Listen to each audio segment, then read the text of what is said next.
عدت سے اٹھ کے آئی ہے اور فیشن دیکھو میڈم کی۔ شادی میں آئی عورتیں مروہ کو دیکھ کر حسد سے بولیں تو وہ بوجھل دل سے اٹھ کر ایک کونے والی ٹیبل پر جا بیٹھی۔ تبھی ارسلان افتخار اس کا خوبصورت سراپا دیکھتے ہی فدا ہو گیا۔ کیا میں یہاں بیٹھ کر اپنا آفس ورک کر لوں؟ ارسلان کی بات پر مروہ نے سر ہلا کر اجازت دی۔ لیپ ٹاپ پر نظر پڑتے ہی مروہ بولی، پریزنٹیشن میں اپنی کمپنی کی اچیومنٹ لازمی ایڈ کیجیے گا۔ اس کی ذہانت سے متاثر ہو کر ارسلان نے اس کی طرف کارڈ بڑھاتے ہوئے کہا، میرے آفس میں جاب کریں گی؟ اسی وقت رشتہ دار خواتین آ کر کانوں کو ہاتھ لگاتے ہوئے بولیں، توبہ توبہ، شوہر کی زندگی میں چکر چل رہا تھا یا مرنے کے بعد پھنسایا ہے اس ولایتی چھورے کو؟ اور وہ زخمی نظروں سے ان عورتوں کو دیکھتی نظریں جھکا گئی تھی۔ ایکسکیوز می آنٹی، یہ آپ کیسی باتیں کر رہی ہیں؟ ارے بھائی، اپنا نمبر دے رہے ہو، تمہیں شرم نہیں آتی؟ ایک بیوہ پر لائن مارتے ہوئے ایک عورت ہاتھ نچاتے ہوئے ارسلان افتخار کو شرم دلانے کی کوشش کر رہی تھی۔ بیوہ؟ وہ حیران ہوا تھا۔ جی ہاں، یہ بیوہ ہے۔ ایک کو تو کھا گئی ہے، ابھی نہ جانے کتنے باقی ہیں۔ چلو بھائی چلو، ہم ان دونوں کو دیکھ کر اپنی آنکھیں کیوں گنہگار کر رہے ہیں؟ وہ عورتیں مروہ کی ذات کے بخیے ادھیڑتے وہاں سے چلی گئی تھیں، جبکہ مروہ کا دل چاہ رہا تھا کہ زمین پھٹے اور وہ اس میں سما جائے۔ آئی ایم سوری، یہ سب میری وجہ سے ہوا ہے، مجھے نہیں پتا تھا، ایکسٹریملی سوری۔ اور یہ جاہل عورتیں، ان کو اتنا نہیں پتا کہ میں آپ کو اپنا وزٹنگ کارڈ دے رہا تھا۔ اور مروہ تو کسی غیر مرئی نقطے پر نظر جمائے کچھ سوچ رہی تھی۔ چند لمحے لگے تھے اسے فیصلہ کرنے میں۔ آپ کہہ رہے تھے نا کہ آپ کے آفس میں جاب کروں؟ مجھے ضرورت ہے جاب کی، اور میں جاب کرنا چاہتی ہوں۔ اور یہ مت سوچئے گا کہ میں ایویں ہی اٹھ کر آپ سے کہہ رہی ہوں، میرا 3 سال کا تجربہ ہے اور انشاءاللہ میں آپ کو مایوس نہیں کروں گی۔ آپ پلیز مجھے اپنا وزٹنگ کارڈ دے دیں۔ اس نے اس کی طرف ہاتھ بڑھایا تھا اور ارسلان نے وہ کارڈ اسے تھما دیا تھا۔ وہ کارڈ لے کر وہاں سے چلی گئی تھی۔ سامنے سے سمیر بھائی ابراہیم کا ہاتھ پکڑے آ رہے تھے۔ ارے مروہ، کہاں جا رہی ہو؟ اور ان کی آواز پر وہ رکی تھی۔ جی بھائی جان، وہ میں تو گھر جا رہی ہوں۔ گھر؟ کس کے ساتھ؟ ڈرائیور کو دیکھتی ہوں جا کر۔ یہ ابراہیم بھی بہت تنگ کر رہا ہے اپنے ماما کو، اور میں سے گھر لے کر جا رہا تھا۔ نوشین کا تو بھی لمبا پلان ہے رکنے کا۔ مجھے بھی نیند آ رہی ہے، صبح آفس جانا ہے، تم ہمارے ساتھ ہی آ جاؤ۔ اور وہ ان کے پیچھے پیچھے چلتی تھی۔ گھر آتے ہی وہ واش روم میں چلی گئی تھی۔ چینج کر کے اس نے وضو کیا تھا اور نماز پڑھنے لگی تھی۔ اب وہ نماز پڑھ کر فارغ ہی ہوئی تھی، دعا ہی مانگ رہی تھی کہ اس کا دروازہ دھاڑ سے کھلا تھا۔ کیا سمجھتی ہو تم؟ ہاں، جس طرح کے تمہارے کرتوت ہیں، رب کے سامنے جھکتے ہوئے تو شرم نہیں آتی؟ نوشین بھابھی آتے ہی زہر اگلنے لگی تھی۔ کیا ہو گیا بھابھی، کیسی باتیں کر رہی ہیں آپ؟ وہ جائے نماز لپیٹتی ہوئی اٹھی تھی اور جائے نماز سائڈ پر رکھ کر ان کے سامنے آ کھڑی ہوئی تھی۔ یہ کیسی باتیں کر رہی ہیں آپ؟ وہاں کیا گل کھلا کر آئی ہو؟ وہ ارسلان سے کون سے نمبروں کے تبادلے ہو رہے تھے تمہارے؟ مجھے تو ساجدہ آنٹی نے بتایا ہے تمہاری کرتوت، اور جب میں تمہیں وہاں ڈھونڈنے نکلی تو تم میرے میاں کو لے کر وہاں سے رفو چکر ہو گئی۔ آخر کتنے چاہیے مرد تمہیں؟ ایک آنکھ سے تمہارا کچھ بنتا کیوں نہیں ہے؟ اور میں نے تو تمہیں کتنی دفعہ کہا ہے میرے شوہر سے دور رہا کرو۔ وہ اپنی زبان سے مروہ کی ذات کی دھجیاں اڑانے لگی تھی۔ بھابھی پلیز چپ کر جائیے، آپ کو شرم آنی چاہیے ایسی باتیں کرتے ہوئے۔ وہ میرے بھائی ہیں، اور میں تو ڈرائیور کے ساتھ آ رہی تھی، انہوں نے خود ہی کہا تھا کہ ابراہیم تنگ کر رہا ہے تو میں ان کے ساتھ آ جاؤں۔ او بی بی، یہ دیکھو، وہ اس کے سامنے دونوں ہاتھ جوڑتے ہوئے بولی تھی، اللہ کا واسطہ ہے تمہیں، ہماری زندگیوں سے نکل جاؤ، دفع ہو جاؤ ہماری زندگیوں سے۔ اور اگر تمہاری نیت میرے شوہر پر خراب ہے نا تو یاد رکھنا میں تمہاری آنکھیں نوچ لوں گی۔ وہ اس کی طرف بڑھتی ہوئی بولی تھی، اور مروہ ڈر سے پیچھے ہٹ گئی تھی۔ یہ کیا ہو رہا ہے؟ عتیقہ بیگم دروازے میں کھڑی اونچا بولی تھی۔ آپ کی بھانجی کو اس کی اوقات یاد دلا رہی تھی۔ نوشین ان کی آنکھوں میں آنکھیں ڈالے غصے سے بولتی چلی گئی تھی، جبکہ مروہ وہیں صوفے پر بیٹھی پھوٹ پھوٹ کر رونے لگی تھی۔ بس کرو مروہ میرا بچہ، تمہیں پتہ ہے نوشین کی عادت کا۔ وہ نوشین کو ساتھ لگاتے ہوئے بولی تھی، بس کر کے دیکھا، اور کتنا بس کروائیں گی مجھے؟ میری عدت مکمل ہو گئی ہے اور اب میں یہاں نہیں رہوں گی، میں جا رہی ہوں۔ مگر کہاں جاؤ گی مروہ؟ تم پاگل ہو گئی ہو، یہی تمہارا گھر ہے۔ میں پاگل نہیں ہوئی ہوں، اگر یہاں رہوں گی تو پاگل ہو جاؤں گی، اور اب آپ مجھے میرے حال پر چھوڑ دیں پلیز۔ مروہ بیٹا، تم کیسی باتیں کرتی ہو؟ میں تمہیں یہاں سے کبھی کسی صورت نہیں جانے دوں گی۔ نہیں خالہ، اب میں یہاں نہیں رک سکتی، اور میں نے فیصلہ کیا ہے کہ میں نوکری کروں گی۔ تو کر لو نوکری، میں تمہیں نوکری سے نہیں روک رہی، مگر رہنا تمہیں اسی گھر میں ہے، وہ دو ٹوک فیصلہ سناتے ہوئے بولی تھیں۔ خالہ جان میرے ساتھ زیادتی کر رہی ہیں، جس کا دل چاہتا ہے اٹھ کر مجھے بے عزت کرنا شروع کر دیتا ہے۔ مجھے پتا ہے میری جان، نوشین نے بہت بدتمیزی کی ہے تمہارے ساتھ، اور تم فکر نہیں کرو، میں اس کا حساب بھی بے باک کر دوں گی۔ مجھے کسی کا حساب بے باک نہیں کرنا خالہ، میں چاہتی ہوں، میں بس سکون سے جینا چاہتی ہوں۔ وہ نم لہجے میں بولی تھی۔ اچھا اب پریشان مت ہو، اور یہ تم اتنی جلدی کیوں آ گئی ہو؟ ابھی تو فنکشن رات دیر تک ہونا تھا۔ وہاں پر بھی یہی باتیں ہو رہی تھیں، ہر کوئی مروہ حسین کے کردار کی دھجیاں بکھیر رہا تھا۔ وہ پھر سے پھوٹ پھوٹ کر روتی تھی۔ عتیقہ بیگم نے اسے اپنے گلے سے لگایا تھا۔ وہ خود بھی اپنی اسی پیاری سی بھانجی کے لیے دل سے افسردہ تھی۔ صبح ناشتے کے ٹیبل پر سب لوگ ہی موجود تھے۔ داؤد، مجھے نہیں یہ بریڈ اور آملیٹ کھانا، مجھے تو پاستا کھانا ہے۔ وہ ناشتے کے ٹیبل پر باپ کی انگلی پکڑ کر آیا تھا، اور ٹیبل پر موجود لوازمات کو دیکھتے ہوئے ناک چڑھاتے بولا تھا، جس پر عتیقہ بیگم ہنس رہی تھیں۔ ہاں بھائی بانو، ادھر آؤ، میرے بیٹے کو پاستا بنا کر دو۔ انہوں نے کچن میں کام کرتی ملازمہ کو آواز دی تھی۔ سامنے ہی چلتی ہوئی مروہ آئی تھی۔ اوہ مروہ بیٹا، آؤ ناشتہ کرو۔ عتیقہ نے اسے دیکھتے ہی آواز دی تھی، اور وہ بھی ان کے برابر آ کر بیٹھ گئی تھی۔ تبھی نوشین کچن سے پلیٹ میں پراٹھا رکھ کر آئی تھی، اور سمیر کے سامنے پلیٹ رکھی تھی۔ خود وہ اس کے برابر میں بیٹھنے ہی لگی تھی جب اس نے اسے ٹوکا تھا۔ کھڑی ہو جاؤ نوشین۔ جی جی، وہ حیران ہوئی تھی۔ میں نے کہا کھڑی ہو جاؤ۔ انہوں نے پہلے سے بھی غصے میں سے بولا تھا، اور وہ کھڑی ہو گئی تھی۔ سب لوگ شاک تھے۔ کیا نام ہے تمہارا جی؟ آنٹی کیسی باتیں کر رہی ہیں آپ؟ میں نے پوچھا تمہارا نام کیا ہے؟ جی میرا نام نوشین ہے۔ اور تم کون ہو؟ میں آپ کی بہو ہوں۔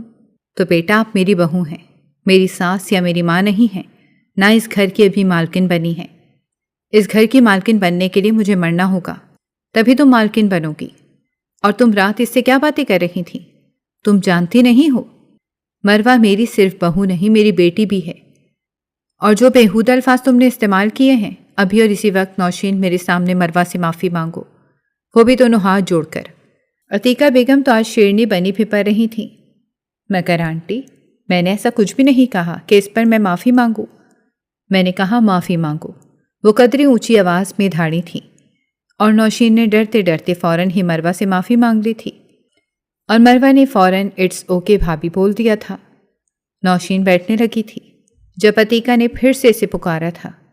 تمہیں میں نے بیٹھنے کو بھی کہا نہیں ہے نوشین۔ آنٹی آپ مجھے بے عزت کر رہی ہیں۔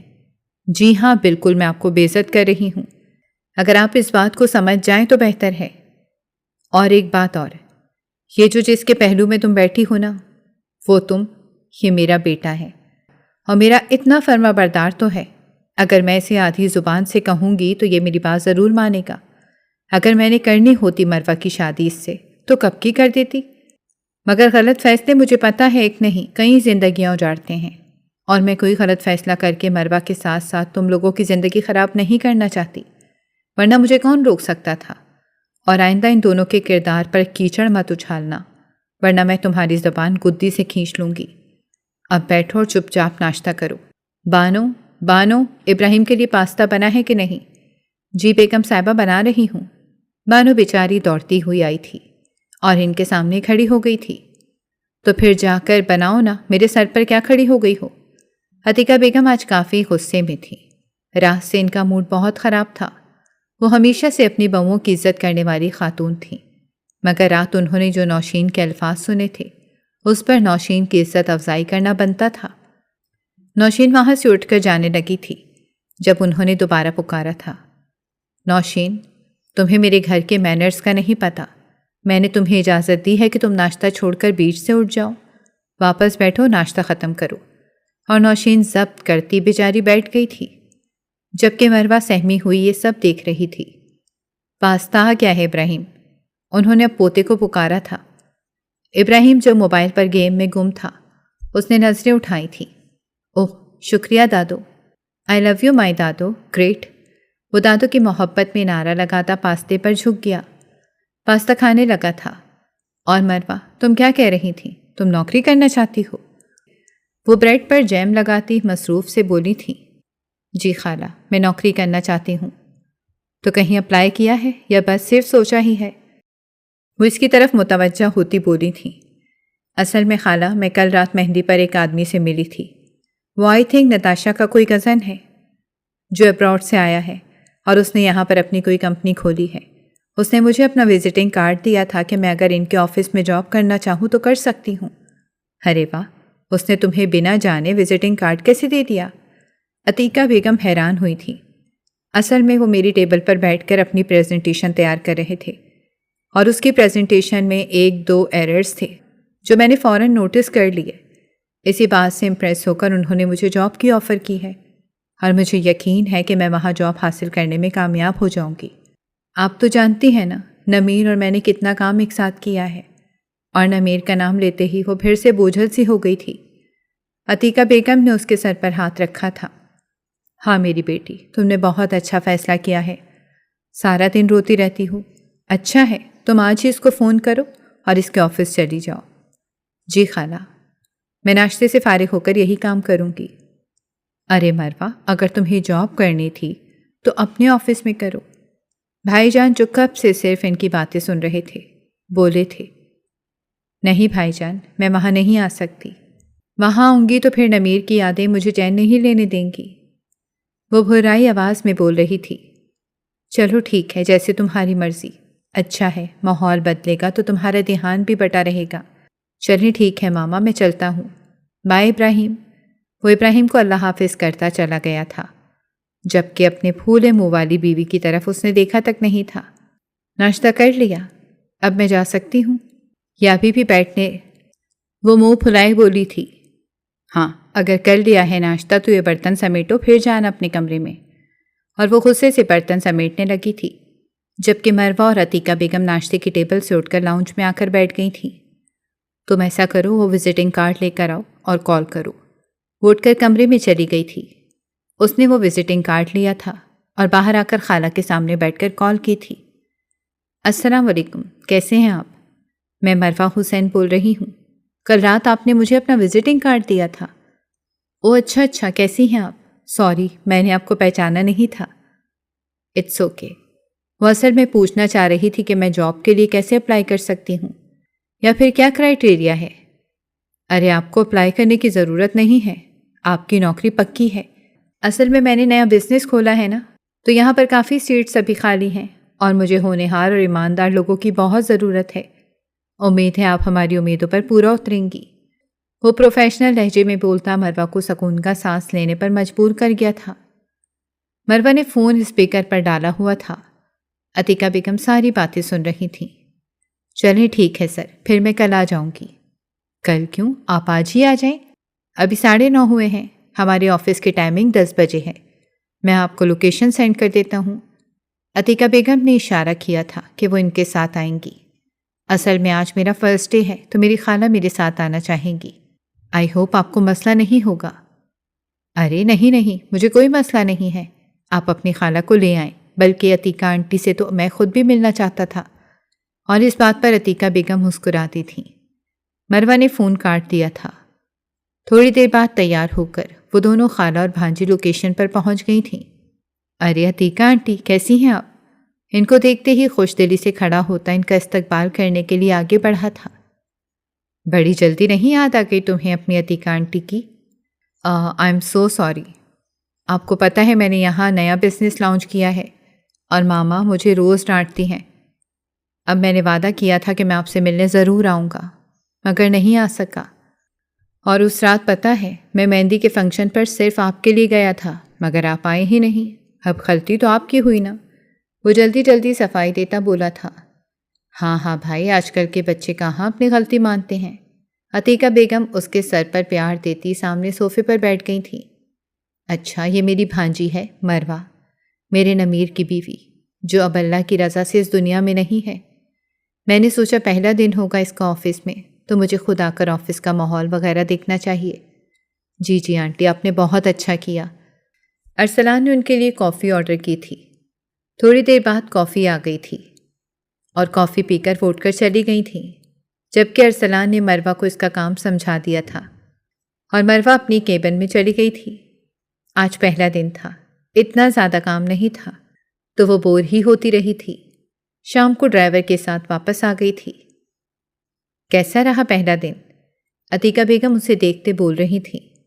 بہت بورنگ خالہ، اتنا زیادہ کام ہی نہیں تھا۔ اب کل کے لیے کچھ چیزیں ہیں، امید ہے کل مصروف رہوں گی تو اچھا رہے گا۔ اور وہ مسکرا دی تھی۔ اس دور کی لڑکیاں جو بس فارغ رہنا پسند کرتی ہیں، اسی دور کی یہ لڑکی تھی مروہ حسین، جو فرصت کے لمحات سے ایسے بھاگتی تھی جیسے آج کل کی لڑکیاں کام سے بھاگتی ہیں۔ اچھا، وہ مروہ کو غور سے دیکھتے ہوئے دل ہی دل میں سوچتی اس کی قسمت پر افسردہ ہوئی تھی۔ بانو سے کہہ کر چائے کا کپ بنوا دیں پلیز، بہت تھک گئی ہوں۔ کیوں، آفس میں چائے نہیں پی؟ آفس کی چائے آپ کو تو پتہ ہے مجھے آنٹی پسند نہیں آتی۔ آپ بانو سے کہیں چائے بنائیں، میں بھی آئی چینج کر کے۔ اچھا ٹھیک ہے، میں بنواتی ہوں۔ وہ کمرے میں چلی گئی تھی، جبکہ عتیقہ بیگم ایک ٹھنڈی سانس بھرتی اپنے آنسو بمشکل روک پائی تھیں۔ وہ مروہ کے سامنے نہیں رونا چاہتی تھیں، کیونکہ مروہ تو ان کو اداس دیکھ کر ہی رونے لگ جاتی تھی۔ اس کے بعد نوشین میں ہمت نہیں ہوئی تھی کہ کبھی مروہ سے اونچی آواز میں بات بھی کر جاتی، اور مروہ کے لیے تو یہ خوش آئند بات تھی۔ مروہ نوشین کی دل سے عزت کرتی تھی، مگر نہ جانے کیوں نمیر کی وفات کے بعد وہ تو جنگلی بلی بنی مروہ کے پیچھے پڑی ہوئی تھی۔ اور اچھا ہی ہوا تھا جو عتیقہ بیگم نے اس کو وقت پر لگام ڈال دی تھی۔ پچھلے ایک ہفتے سے وہ اپنے شوہر سے ناراض تھی، اور سمیر نے کوئی خاص کوشش بھی نہیں کی تھی اسے منانے کی، اور آخر کار وہ اس رات پھٹ ہی پڑی تھی۔ آپ کو ذرا فکر نہیں ہے میری، میں آپ کے لیے دن رات کتنی پریشان رہتی ہوں، اور آپ ہیں کہ آپ کو میری فکر ہی نہیں۔ وہ اس کے پاس بیٹھ کر رونے لگی تھی۔ تم بھی نہ کرو، تمہیں کون کہتا ہے تم میرے لیے فکر کرو؟ مت کیا کرو میری فکر، تم صرف اپنے بناؤ سنگھار کی فکر کیا کرو۔ ہاں تو شادی شدہ ہوں، سہاگن ہوں، میں کیوں بیوہ بن کر رہوں؟ اللہ نہ کرے۔ وہ فوراً ہی اپنی زبان دانتوں تلے دباتے بول رہی تھی۔ نہیں نہیں، کچھ اور بھی کہنا ہے تو کہہ دو۔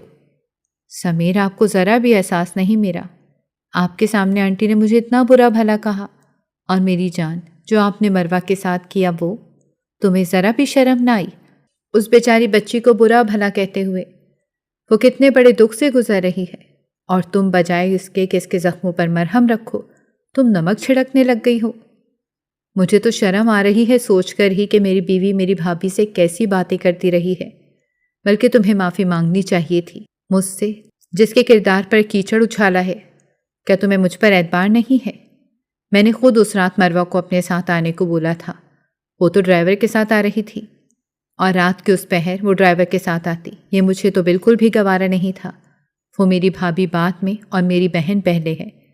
تم جانتی ہو وہ بچپن سے ہمارے ساتھ ہمارے گھر میں رہ رہی ہیں۔ اب بس بھی کر دیں آپ لوگ مروہ نامہ۔ مجھے تو سمجھ نہیں آتی آپ لوگوں کو مروہ میں نظر کیا آتا ہے۔ دیکھو تم پھر سے بدتمیزی کر رہی ہو، اس کا نام لے کر دیکھو۔ نوشین، اپنے ذہن سے یہ خناس نکال دو تو سکون میں رہو گی، ورنہ نہ صرف اپنا سکون برباد کرو گی بلکہ ہمارا بھی کرو گی۔ اور اب میں سونے لگا ہوں، لائٹ بند کر دو۔ وہ غصے میں کمبل منہ تک کر کے بولے تھے، جبکہ نوشین بھی پاؤں پٹختی دوسری طرف آ کر نیم دراز ہو گئی تھی۔ 1 ماہ سے اوپر ہو گیا تھا مروہ کو ارسلان کے آفس میں کام کرتے ہوئے۔ وہ بڑا ریزرو سا رہتی تھی، اور ارسلان اس کے اس رویے کو بخوبی سمجھتا تھا، اسی لیے وہ بھی زیادہ اس سے بات چیت نہیں کرتا تھا سوائے کام کے، اور وہ اسے کم ہی مخاطب کرتا تھا۔ یہی وجہ تھی کہ مروہ کو آفس کا ماحول بہت اچھا لگا تھا، اور وہ بہت مطمئن تھی۔ عتیقہ بیگم نے اسپیشل ارسلان کو فون کر کے اس کا شکریہ ادا کیا تھا، کیونکہ آفس جوائن کرنے کے بعد سے مروہ کافی بدل گئی تھی۔ پہلے جو ہر وقت روتی رہتی تھی، اب وہ پہلے سے کافی مضبوط نظر آتی تھی، اور عتیقہ بیگم یہی تو چاہتی تھی۔ ارسلان تو پہلے دن سے ہی مروہ پر مر مٹا تھا، مناسب سراپے والی خوبصورتی کا پیکر۔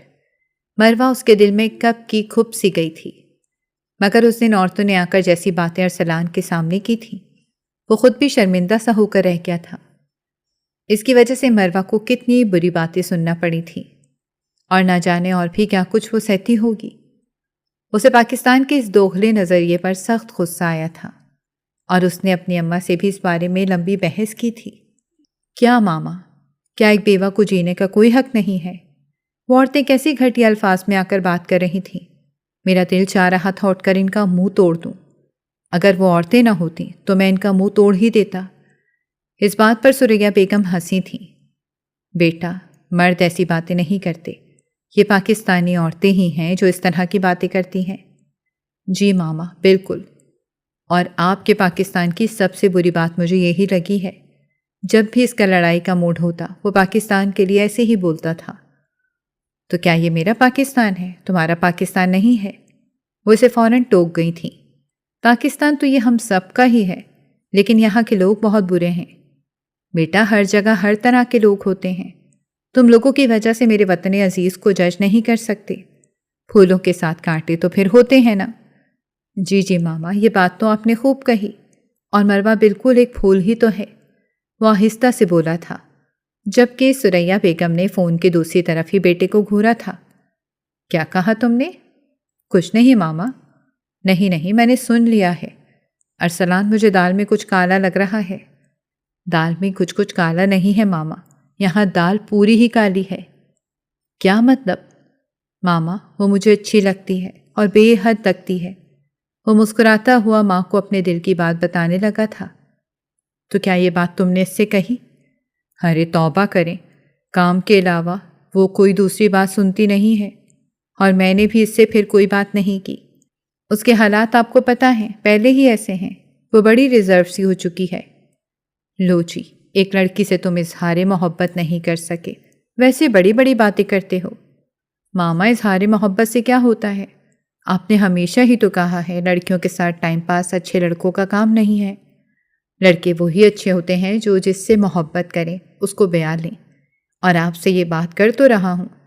اب اس سے زیادہ اور میری محبت کا ثبوت کیا ہوگا؟ میں اپنی محبت کو پانے کے لیے اپنی ماں کو اس کے گھر بھیج رہا ہوں۔ تو کیا تم سیریس ہو؟ جی ماما، میں بالکل سیریس ہوں۔ کیا آپ کو کوئی اعتراض ہے؟ وہ اچانک بولا تھا، جس پر سریا بیگم کو بہت غصہ آیا تھا۔ شرم کرو ارسلان، تم ماں سے کیسی باتیں کر رہی ہو؟ کیا تمہیں میں ایسی لگتی ہوں؟ آئی ایم سوری ماما، لیکن مجھے لگا کہ آپ بھی ہیں تو پاکستانی۔ بکواس بند کرو، بڑی باتیں نہیں کرنی آ گئیں۔ آ رہی ہوں پاکستان، کرتی ہوں تمہاری آ کر اچھی طرح چھترول، اور 2 جھاپڑ پڑیں گے نا، سیدھے ہو جاؤ گے۔ سریا بیگم واپس اپنی جون میں لوٹ آئی تھیں۔ لیں جی، ادھر بیٹا سر پر سہرے سجانا چاہ رہا ہے، اور ماما ابھی تک جھاپڑ لگانے والی ہیں۔ آپ کا دل نہیں چاہتا چھوٹے چھوٹے پیارے پیارے پوتوں کے ساتھ کھیلیں؟ اور اس بات پر سریا بیگم کھل کھلا کر ہنستی تھیں۔ جی میری جان، میرا بڑا دل کرتا ہے میں اپنے پیارے پیارے چھوٹے چھوٹے پوتے پوتیوں سے کھیلوں، اور اس دن کے لیے تو میں بڑی ہی بے چین ہوں۔ اور پھر سریا بیگم اگلے ہی ہفتے پاکستان آ گئی تھیں۔ جس دن وہ پاکستان آئی تھیں، اس سے اگلے دن ہی وہ عتیقہ بیگم سے ملنے چلی گئی تھیں۔ وہ دونوں بچپن کی سہیلیاں تھیں۔ سریا بیگم عتیقہ بیگم کی نہ صرف دور کی رشتہ دار تھیں، بلکہ ان کی خالہ زاد کی پھوپھی زاد بھی تھیں۔ اسی لیے خالہ کے گھر وہ جب جاتی تھیں تو بچپن سے ہی وہ سریا بیگم کی دوست بن گئی تھیں۔ اس کے بعد وہ کالج اور یونیورسٹی میں کھٹی تھیں۔ شادی کے بعد سریا بیگم تو آسٹریلیا چلی گئی تھیں، جبکہ عتیقہ بیگم ادھر ہی تھیں۔ عتیقہ بیگم کے 2 بیٹے تھے، بڑا بیٹا سمیر اور چھوٹا بیٹا نمیر، جبکہ مروہ ان کی بہن کی بیٹی تھی۔ ان کی بہن مروہ صرف 5 سال کی تھی جب ان کا انتقال ہو گیا تھا، اور اس کے بعد مروہ کے بابا کا بھی انتقال ہو گیا تھا۔ عتیقہ بیگم مروہ کو اپنے پاس لے آئی تھیں۔ ان کی کوئی بیٹی نہیں تھی، انہوں نے مروہ کو بھی اپنی بیٹی بنا لیا تھا، اور انہوں نے مروہ کو بیٹی کہا ہی نہیں تھا بلکہ مانا بھی تھا، اور اپنے چھوٹے بیٹے نمیر سے بچپن میں ہی اس کا نکاح کر دیا تھا۔ اس کے بعد جب ان دونوں کی اسٹڈی مکمل ہوئی تو دھوم دھام سے شادی کی تھی۔ مروہ اور نمیر ایک دوسرے پر جان دیتے تھے، اور دونوں ہی ایک دوسرے کے دیوانے تھے۔ شادی کے بعد نمیر کی دیوانگی دن بدن بڑھتی جا رہی تھی۔ اور مروہ اکثر ہی اس کی اس دیوانگی سے ڈر جاتی تھی۔ ایک دن پھر اس کا ڈر سچ ثابت ہو گیا تھا، جب شادی کے صرف 8 ماہ بعد ہی وہ ایک کار حادثے میں جاں بحق ہو گیا تھا۔ مروہ کے لیے اپنے بچپن کے دوست اور پیاری شوہر کی جدائی سہنا آسان نہیں تھا۔ وہ سارا دن بس روتی رہتی تھی۔ نمیر سب کا ہی لاڈلا تھا، سب کے لیے اس کی جدائی سہنا آسان نہ تھا، مگر مروہ کے لیے انہوں نے خود کو سنبھالنا تھا۔ سمیر کی بیوی نوشین، جو اس کی چچا زاد تھی، وہ کافی منہ پھٹ اور بدتمیز عورت تھی، جو شروع سے ہی مروہ سے جلتی تھی، کیونکہ سب لوگ ہی مروہ کو بہت پیار کرتے تھے، اور دیور کی وفات کے بعد تو اسے اور بھی زہر لگنے لگی تھی، کیونکہ اسے لگنے لگ گیا تھا کہ مروہ سے کہیں اس کی ساس اس کے شوہر کا نکاح نہ کروا دیں، جبکہ سمیر ایسے سوچ بھی نہیں سکتا تھا۔ وہ مروہ کو بہن کم اور بیٹی زیادہ سمجھتا تھا۔ مروہ سے 10 سال بڑا تھا اور ایک 10 سالہ بچے ابراہیم کا باپ بھی تھا، مگر نوشین کی کم عقل میں یہ بات کیسے آ سکتی تھی؟ وہ صرف وہی بولتی تھی جو اس کے دل میں ہوتا تھا، اور اس کا دل، سمیر کہتا تھا، پتھر کا ہے، اور یہ حقیقت تھی۔ نوشین واقعی ایک پتھر دل عورت تھی، تبھی تو اسے مروہ کا درد محسوس ہی نہیں ہوتا تھا۔ سریا بیگم نے جب عتیقہ بیگم سے مروہ کا رشتہ مانگا تو ان کو تو کوئی اعتراض نہیں تھا، بلکہ ان کی تو دلی خواہش تھی کہ مروہ شادی کر لے۔ یار، میں تو خود یہی چاہتی ہوں کہ مروہ شادی کر لے، مگر ابھی ایک تو نمیر کو گئے ہوئے دن ہی کتنے ہوئے ہیں، اور اوپر سے وہ ایسی باتیں کرنے نہیں دیتی۔ دیکھو عتیقہ، وہ بچی ہے، بے شک اس کی اپنے شوہر سے محبت ہم میں سے کسی کی نظروں سے چھپی نہیں ہے، مگر یہ بھی سچ ہے کہ اتنی لمبی زندگی ہے، وہ اکیلی تو نہیں گزار سکتی نا۔ تم اسے سمجھاؤ۔ ارسلان نے مجھے خود کہا ہے کہ اس کا ذاتی فیصلہ ہے، اور مجھے بے حد خوشی ہوئی ہے ارسلان کے اس فیصلے سے، تبھی تو 1 ہفتے میں ہی میں یہاں آ گئی ہوں۔ تم نے سچ میں سریا اپنے بیٹے کی بہت اچھی تربیت کی ہے، ورنہ آج کل کے لڑکے ایسا کہاں سوچتے ہیں۔ بس شکر ہے اللہ کا، نیک اولاد بھی اللہ کی بہت بڑی نعمت ہے۔ سریا بیگم دل سے اللہ کی ہمیشہ سے شکر گزار رہی تھیں۔ عتیقہ بیگم نے سریا سے کچھ وقت مانگا تھا۔ انہوں نے سمیر سے بات کی تھی۔ سمیر کو تو کوئی اعتراض ہی نہیں تھا۔ ماما، یہ تو بہت اچھی بات ہے، اگر مروہ کی شادی ہو جائے، میں تو خود یہی چاہتا ہوں، بلکہ 1-2 رشتے تھے میری نظر میں، اور ہاں، ارسلان سے ایک دفعہ میں ملا ہوں، ادھر شادی میں ہی، بہت اچھا لڑکا ہے، اور آپ نے بتایا تھا کہ مروہ اس کے آفس میں کام کر رہی ہے۔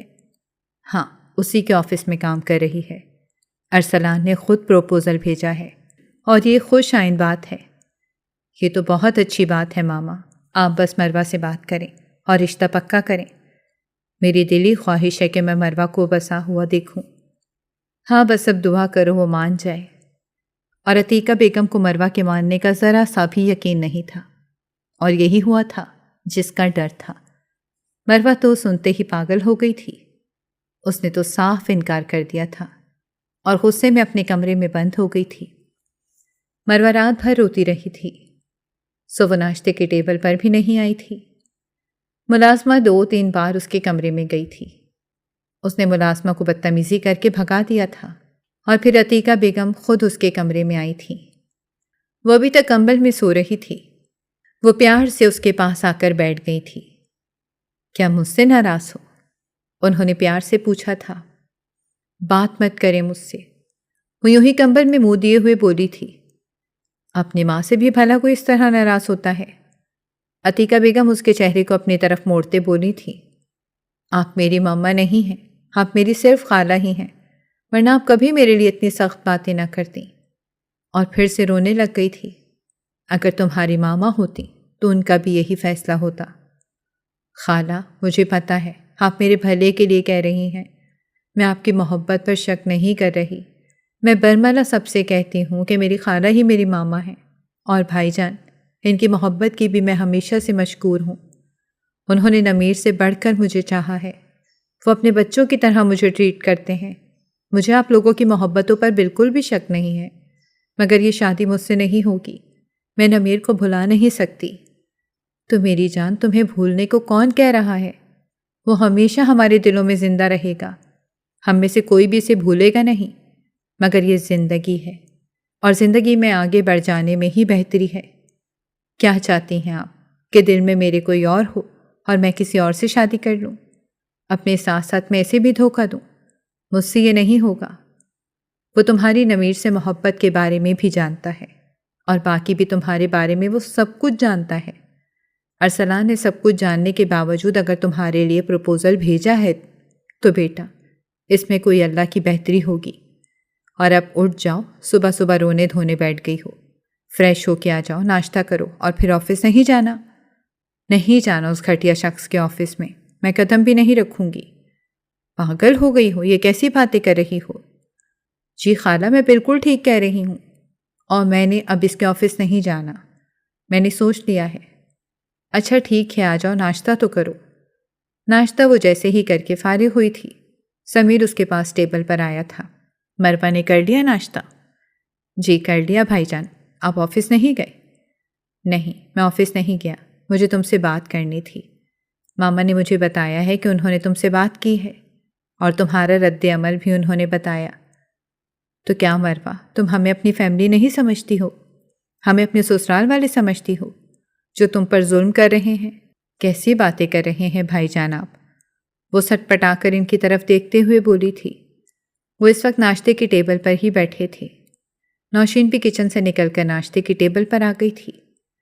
دیکھو مروہ تم میری چھوٹی بہن ہو، ماما جو تمہاری خالہ ہیں وہ تمہاری ماما کی ہی جگہ ہیں۔ ہم دونوں کا فیصلہ تمہیں ماننا ہی ہوگا۔ اگر تمہارے دل میں ہمارے لیے ذرا سی بھی عزت ہے، یا تم ہمارا احترام کرتی ہو، یا تم ہمیں سگے رشتوں جتنی اہمیت دیتی ہو، تو ہمارا یہ فیصلہ قبول کر لو۔ میں تمہیں یقین دلاتا ہوں کہ ارسلان ایک اچھا لڑکا ہے اور تمہیں ہمیشہ خوش رکھے گا۔ اور مروہ خالی خالی نظروں سے ان دونوں کو دیکھ رہی تھی۔ اسے جو لگا تھا کہ وہ ضد کر کے انکار کرے گی اور وہ مان جائیں گے۔ تو آپ لوگوں نے فیصلہ کر لیا ہے کہ آپ لوگ مجھے اس گھر سے نکال ہی دیں گے؟ مروہ تم غلط سمجھ رہی ہو، یہ گھر تمہارا ہے اور تمہارا ہی رہے گا۔ جیسے نوشین کا میکہ ہے، اس کا گھر ہے، وہ یہاں آ گئی ہے، مگر ابھی تک وہ بڑے مان سے اپنے میکے جاتی ہے۔ اسی طرح یہ مان تمہارا ہمیشہ برقرار رہے گا۔ یہ تمہارا گھر ہے، تم جب چاہو یہاں آؤ، مگر ایک عورت کی زندگی میں شوہر کا ہونا بہت ضروری ہے۔ اور یہ صرف ماما کا فیصلہ نہیں ہے، یہ میرا بھی فیصلہ ہے۔ ٹھیک ہے، مجھے آپ لوگوں کا فیصلہ منظور ہے۔ وہ بھرائی ہوئی آواز میں بولتی اٹھ کر چلی گئی تھی، جبکہ کمرے میں جا کر وہ ایک بار پھر سے پھوٹ پھوٹ کر رونے لگی تھی۔ نمیر دیکھیں، یہ لوگ میرے ساتھ کیا کر رہے ہیں؟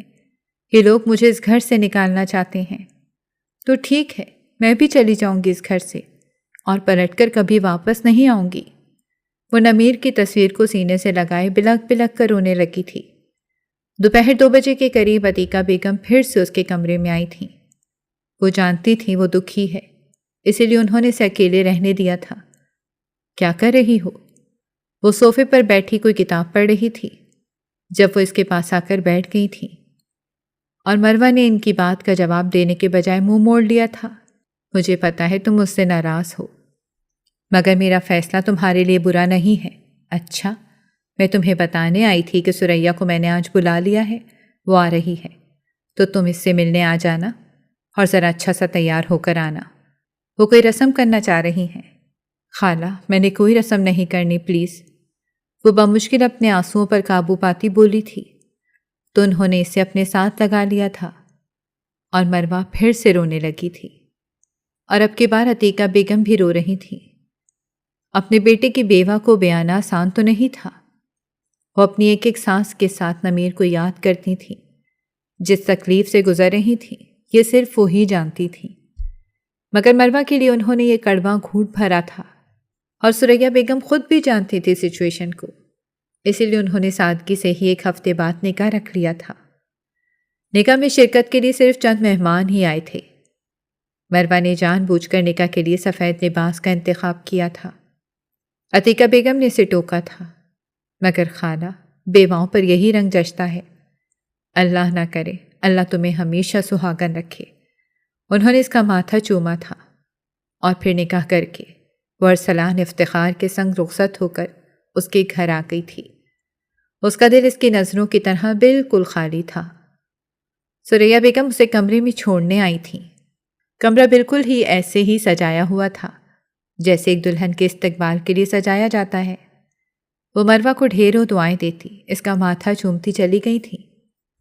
تھوڑی دیر بعد ارسلان آیا تھا، اور ارسلان نے اس سے کیا کیا باتیں کی تھیں مروہ کو کچھ بھی سنائی نہیں دے رہا تھا۔ اب ارسلان کو پریشانی ہوئی تھی۔ مروہ، کیا آپ ٹھیک ہیں؟ وہ اس کا ہاتھ تھام کر بولا تھا۔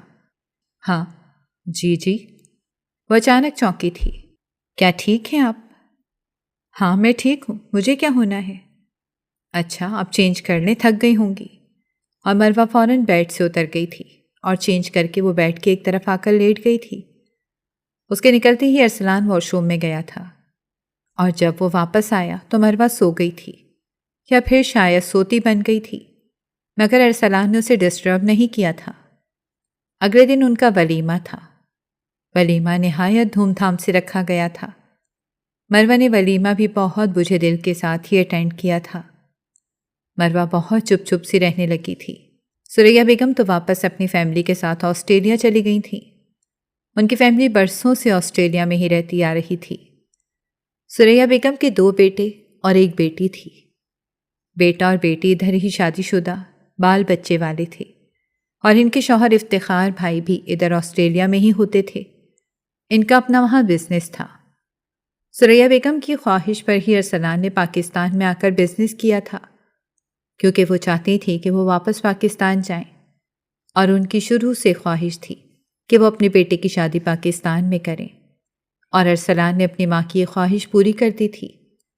اب جلد ہی وہ یہاں پاکستان میں شفٹ ہونے والی تھیں، مگر ابھی کچھ کام تھے جن کی وجہ سے وہ یہاں نہیں آ سکتی تھیں۔ آج کل گھر میں صرف مروہ اور ارسلان ہی رہتے تھے۔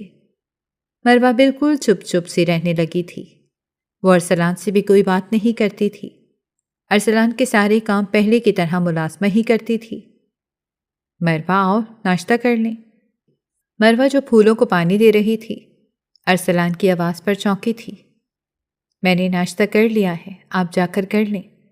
وہ اس کو جواب دیتی دوبارہ سے اپنے کام میں مصروف ہو گئی تھی، اور وہ واپس آ گیا تھا۔ ناشتہ کر کے آفس کے لیے چلا گیا تھا۔ مروہ ارسلان کی موجودگی میں ادھر ادھر ہی مصروف رہتی تھی۔ وہ اس کے صبح سونے سے پہلے ہی کمرے سے نکل آتی تھی، اور رات گئے تک وہ کمرے سے باہر رہتی تھی۔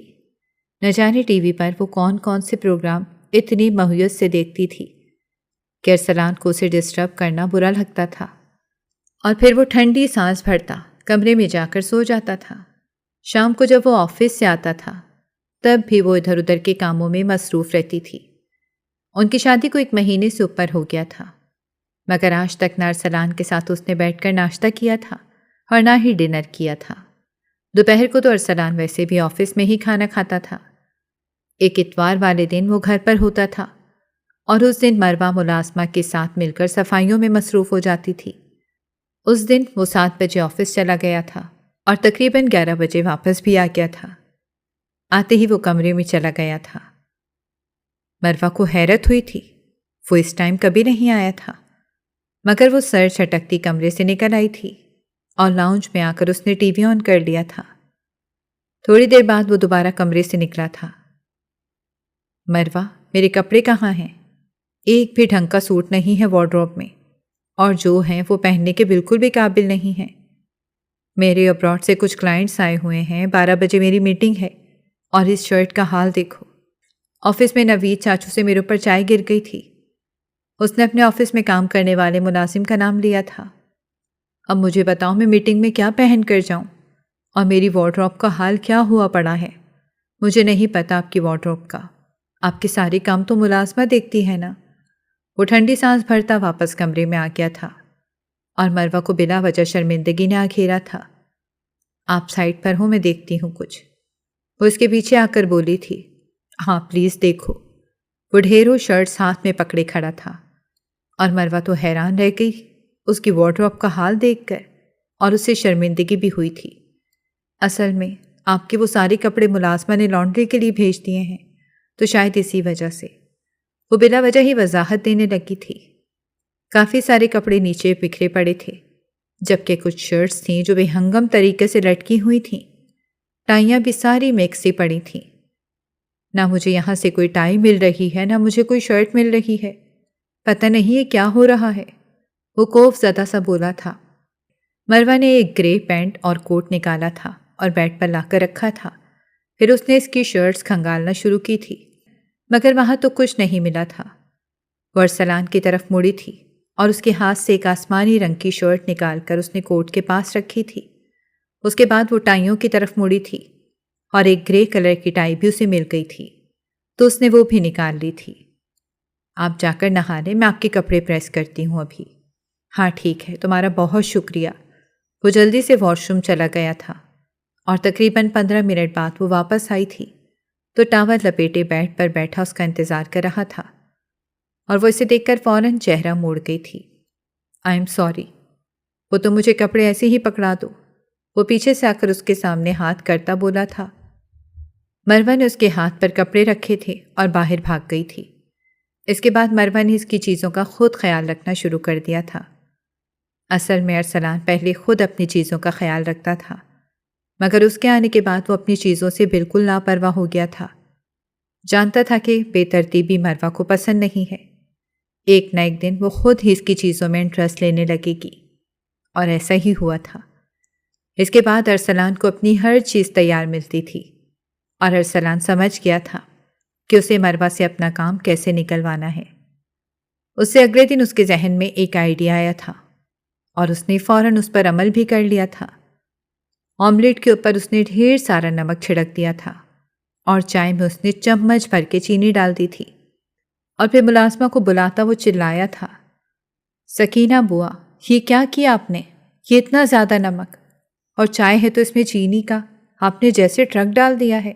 آخر آپ کب اچھا ناشتہ بنانا سیکھیں گی؟ روز ایسا ہی بیہودہ ناشتہ کر کے آفس جانا پڑتا ہے۔ ارسلان کے بولنے پر مروہ حیران ہوتی باہر آئی تھی۔ معاف کر دیں صاحب جی، مگر مجھے تو ایسے ہی کھانا بنانا آتا ہے، وہ منہ بناتی ہوئی بول رہی تھی۔ مگر بوا، آپ نمک اور چینی کا تو خیال رکھا کریں، کم از کم یہ چائے پی کر دیکھیں، کوئی پینے والی ہے، شوگر کروا کر چھوڑیں گی۔ اور یہ آملیٹ، اتنا نمک ہے کہ میرا بی پی ہائی ہونے لگا ہے۔ کیا ہوا؟ مروہ نے پوچھا تھا۔ وہ بی بی جی، صاحب کو میرا ناشتہ بنایا پسند نہیں آ رہا، ملازمہ منمنائی تھی۔ آج بھوکے ہی آفس جانا پڑے گا مجھے، وہ غصے سے دوبارہ بولا تھا۔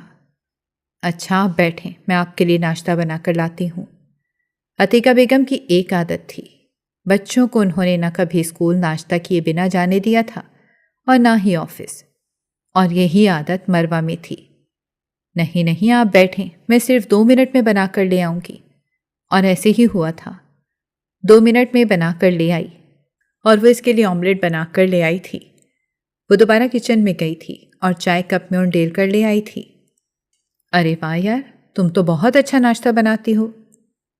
مزہ آ گیا، اتنے مزے کا ناشتہ میری مما بناتی ہوتی ہیں۔ وہ رغبت سے اس کا بنایا ہوا آملیٹ کھاتا دل سے اس کی تعریف کر رہا تھا۔ تھینک یو، وہ مسکراتے ہوئے بولی، اور پھر وہ چائے پیتا چلا گیا تھا۔ اور اس کے بعد اب ارسلان کو روزانہ ہی اپنی بیوی کے ہاتھ کے بنے مزے مزے کے کھانے ملتے تھے، اور ارسلان کی فرمائش پر اب وہ دوپہر اس کے لیے لنچ باکس بھی ڈرائیور کے ہاتھ بھجوانے لگی تھی۔ ارسلان تو جیسے آسمان میں اڑنے لگا تھا۔ مروہ کی اتنی سی ہی توجہ پا کر وہ بہت خوش تھا، اور اس کی ایک خواہش مروہ نے بھی نوٹس کی تھی، وہ اکثر ہی گھر میں گنگناتا ہوا پایا جاتا تھا۔ اس دن وہ آفس سے آیا تو اس کا دل شدت سے چاہا تھا کہ مروہ اس کے سامنے ہی اسے ملے، مگر مروہ ہمیشہ کی طرح کسی کونے میں چھپی ہوئی تھی۔ آج تو اس نے سوچ لیا تھا وہ جہاں بھی چھپی ہوئی اس کے پاس جائے گا، اور ایسا ہی ہوا تھا۔ لان میں پودوں کی ٹریمنگ کر رہی تھی۔ یہ کون سا وقت ہے ٹریمنگ کا؟ وہ اچانک ہی بولا تھا۔ اس پر وہ چونک گئی تھی۔ ارے آپ آ گئے؟ جی ہاں میں آ گیا۔ اور یار، کبھی تو اچھی بیویوں کی طرح شوہر کا ویلکم کر لیا کرو، ہر وقت کاموں میں مصروف رہتی ہو۔ اور اسے اپنے ساتھ لگاتا بولا تھا۔ اچھا میں بہت تھک گیا ہوں، مجھے ایک مزیدار سا چائے کا کپ پلاؤ، اس کے بعد آج ہم کھانا باہر کھائیں گے، ٹھیک ہے؟ اور مروہ اس کی اتنی بے تکلفی پر کانپ سی گئی تھی۔ جب وہ اس کے گال ہاتھ سے چھوتا کمرے میں چلا گیا تھا۔ ارسلان واپس آیا تھا چینج کر کے، مگر مروہ وہیں کھڑی تھی۔ کیا ہوا، تم نے چائے نہیں بنائی؟ اچھا چلو آؤ، آج تمہارے لیے چائے میں بناتا ہوں۔ وہ اس کا ہاتھ پکڑے کچن میں لے آیا تھا۔ ارے آپ رہنے دیں، میں بنا دیتی ہوں۔ ارے نہیں نہیں، کوئی مسئلہ نہیں، میں بنا دیتا ہوں۔ اور اس نے بہت اچھی چائے بنائی تھی۔ آپ چائے بہت اچھی بناتے ہیں۔ شکریہ۔ وہ پہلے سے بھی بڑھ کر مروہ کا خیال رکھنے لگا تھا۔ شروع میں تو اس نے مروہ کو اسپیس دی تھی، مگر اب وہ جان گیا تھا کہ مروہ کو اسپیس دینے کے بجائے جتنا وہ اس کے سر پر سوار رہے گا اتنا ہی مروہ اس سے اٹیچ ہوگی۔ اور اب مروہ بھی اس سے ہلکی پھلکی باتیں کر لیتی تھی، مگر ارسلان تو اس کا سر ہی کھا لیتا تھا۔ کبھی کبھی مروہ اسے دیکھ کر حیران رہ جاتی تھی۔ یہ اس کا وہی کھڑوس سا باس تھا نا، جو کام کے علاوہ کوئی بات بھی نہیں کرتا تھا۔ اور ایک دن مروہ نے اسے کہہ بھی دیا تھا، جس پر ارسلان کھلکھلا کر ہنسا تھا۔ یار میں تو تمہیں کھڑوس سمجھ رہا تھا، کیونکہ تم کام کے علاوہ کوئی بات ہی نہیں کرتی تھی، اور مجھے لگا تھا کہ اگر میں تم سے زیادہ فری ہوں گا تو ہو سکتا ہے تم مجھے کوئی آوارہ لوفر قسم کا دل پھینک انسان سمجھ لو۔ اس لیے میں نے تو پہلے دن ہی ڈیسائیڈ کر لیا تھا کہ ماما کو تمہارے گھر بھیجوں گا اور تمہیں ہمیشہ کے لیے اپنے پاس لے آؤں گا، اور پھر تم سے ڈھیروں باتیں کروں گا۔ آئی لو یو سو مچ۔ مجھے تم سے بے تحاشا، بے انتہا، بے پناہ محبت ہے۔ مجھے الفاظ ملتے ہی نہیں ہیں کہ میں کیسے تمہیں اپنی محبت کا یقین دلاؤں۔ میں یہ نہیں کہتا ہوں کہ تم مجھ سے محبت کر لو، کیونکہ محبت کے بدلے محبت ملنا یہ تو بڑے نصیب کی بات ہوتی ہے، مگر تم میری محبت کو قبول کر لو، میرے پاس رہو، میرے لیے یہی بہت ہے۔ اور وہ اس کے دونوں ہاتھ تھامے محبت سے بول رہا تھا، اور مروہ اس کی دیوانگی پر حیران رہ گئی تھی۔ تو آنسو ٹوٹ کر اس کے گالوں کو بھگو رہے تھے، جنہیں ارسلان نے اپنے لبوں پر چن لیا تھا اور مروہ کو اپنے سینے سے لگا لیا تھا۔ ارسلان پلیز، آپ وعدہ کریں، مجھے کبھی چھوڑ کر نہیں جائیں گے۔ اس کے سینے سے لگی سسکی تھی۔ کبھی بھی نہیں میری جان، مر کر بھی نہیں، وہ اسے شدت سے اپنے سینے میں سموتا بولا تھا، اور مروہ نے آسودگی سے اس کی پناہوں میں آنکھیں موند لی تھیں۔ یہ کہانی صرف محبت کی نہیں، بلکہ صبر، کردار، اعتماد اور نئے سفر کی کہانی ہے۔ مروہ نے دکھ، تانوں اور بے بنیاد الزاموں کے باوجود اپنی عزت نفس، حوصلے اور وقار کا دامن نہیں چھوڑا، جبکہ ارسلان نے ثابت کیا کہ سچی محبت کسی کے ماضی سے نہیں بلکہ اس کے کردار سے محبت کرتی ہے۔ عتیقہ بیگم جیسے کردار یہ احساس دلاتے ہیں کہ ایک مضبوط اور انصاف پسند بزرگ پورے خاندان کا سہارا بن سکتا ہے، جبکہ نوشین کا کردار اس حقیقت کی یاد دہانی ہے کہ حسد، بدگمانی اور بغیر تحقیق کسی پر الزام لگانا نہ صرف رشتوں کو توڑ دیتا ہے بلکہ انسان کی اپنی شخصیت کو بھی نقصان پہنچاتا ہے۔ اس کہانی کا سب سے خوبصورت سبق یہی ہے کہ آزمائشیں ہمیشہ نہیں رہتی، وقت بدلتا ہے، زخم بھی بھر جاتے ہیں، اور اللہ جب چاہے ٹوٹے ہوئے دلوں کے لیے نئی راہیں کھول دیتا ہے۔ اسی لیے کسی کے ماضی، دکھ یا حالات کو بنیاد بنا کر اس کے کردار کا فیصلہ نہ کیجیے، کیونکہ احترام، حسن ظن اور رحم ہی وہ خوبیاں ہیں جو معاشرے اور رشتوں کو خوبصورت بناتی ہیں، اور یہی ہر دل کے لیے سب سے قیمتی پیغام ہے۔ اور آپ کو یہ کہانی کیسی لگی؟ پڑھ کر اپنی رائے کا اظہار کیجیے گا اور چینل کو سبسکرائب کر لیں۔ شکریہ۔